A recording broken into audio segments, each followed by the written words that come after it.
Well, I only have Macross 2, number 1 out of the 10 issues that are for this particular series.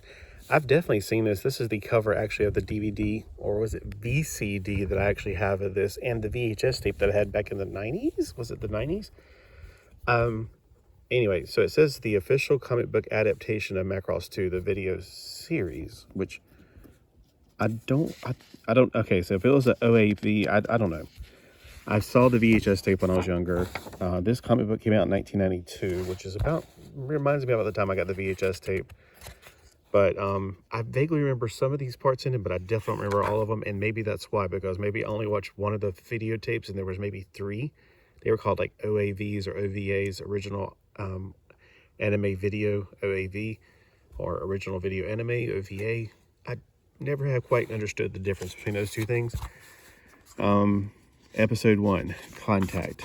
Was there really 10 episodes? Because I don't remember a lot of what happened in here. I vaguely remember some of the things, like what happens in here so far is he's catching somebody who's 17 in the military with a 34-year-old, I guess, somebody twice his age, in a hotel room or a hotel place or something like that. Basically, he's a smut reporter and insinuates that they're not being there just for military reasons. Let me just put it that way, which is more than just smutty. That's criminal nowadays, but things have changed over the last how many years that's been. SNN is assumingly their CNN, and he's reporting to the boss, and the boss is like telling him all this crap that he totally doesn't believe, but he's got to basically say it because the military is saying, we're going to shut you down if you don't, pull back and say that was a false story. And he's not too happy about it, this reporter.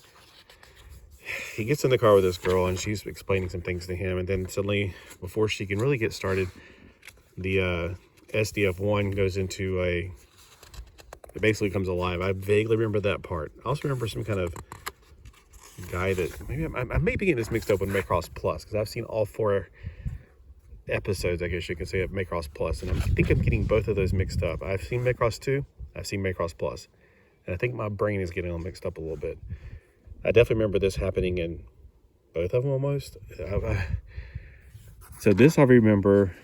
They go back, they're running back to the thing, and the ships are attacking, and he gets back to the thing, and he's like, are you willing to cover it? No. You got a pilot's license? Yeah. And it's like going, well, you're going to be a fighter. What? So he goes up in his Valkyrie, Veritech, whatever you want to call it. Take off for SNN Valkyrie. Okay. So he's taking off in his Valkyrie to fight. When they get up there, they're using the Min-May attack again. So the Min-May attack, if you don't know, is how Robotech won the war, or how Earth won the war against the Zentradi, because they put Min-May up there and her music freaked them out because, well, it's just a cultural thing. It's really hard to explain that they kissing grossed them out. Music freaks them out. But here's what I do remember, and this was in the movie and it's in the comic book right here. While they're singing and they're losing the war, they wake up their Ishtar, whatever her name is. Oh, I just ripped the magazine. And telling her, now it's time for you to sing. Sing, Ishtar. Raise their fighting spirits. So she's like their Min-May, and she starts singing. And then it starts turning the tide for the aliens again. And that's where this comic book ends off. It's like, suddenly they're like, Zach Niebloch. It's our song. It's like, yay. So now they got their song to pump them up and push them forward instead of being distracted by the Earth song. That's where it's to be continued. So yeah, it's hard to remember if any of this stuff happened in the comic book. Maybe, I thought maybe it's just like giving you more information behind what happened.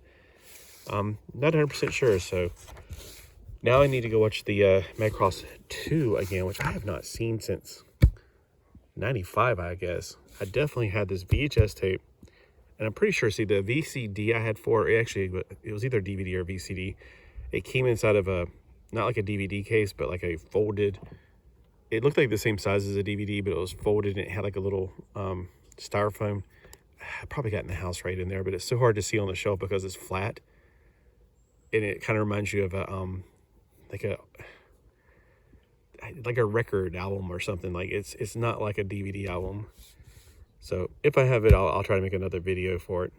if I still have it, or if I have it handy. A lot of my DVDs I did put into zip-ups, big old albums, because I just do not have room down here for it.